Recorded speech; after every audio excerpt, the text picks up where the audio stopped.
नहीं चाहिए थी मुझे आज़ादी। जी हाँ, नहीं चाहिए थी मुझे ऐसी आज़ादी। जिस देश का किसान जो सबका पेट भरता हो, वो अन्न के एक एक दाने के लिए मोहताज हो जाए, ऐसी आज़ादी नहीं चाहिए थी। जिस देश का बुनकर जो सबके लिए कपड़े बुनता हो, वो अपने तन तक को ना ढक सके, ऐसी आज़ादी नहीं चाहिए थी।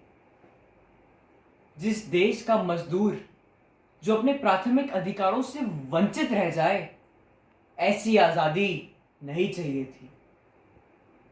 जिस देश की बेटी की इज्जत सरेआम लूट ली जाए, ऐसी आज़ादी नहीं चाहिए थी। अपनी धरती मां को आज़ाद कराने का सपना हम सभी देशभक्तों ने देखा।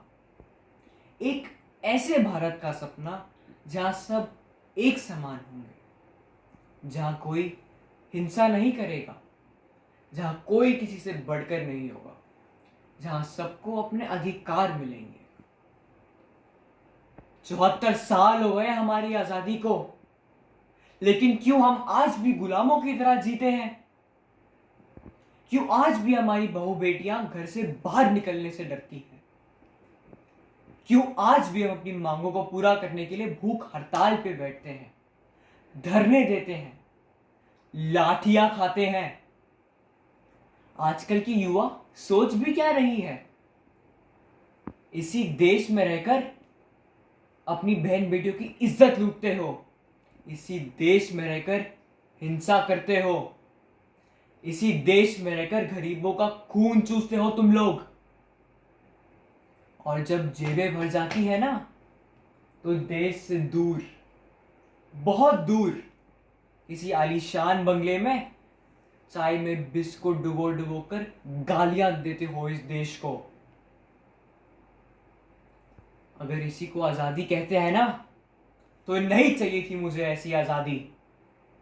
बल्कि हमने तो एक ऐसे आजाद भारत का सपना देखा था, जहां कोई किसी की बेटी को तंग करे ना, तो एक नहीं, हजारों हाथ उसकी मदद करने के लिए आगे बढ़े।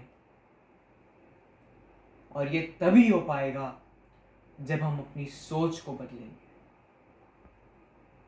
जी हां, हमें अपनी सोच को बदलना होगा। फिर देखना, हम एक आजाद भारत का निर्माण करेंगे।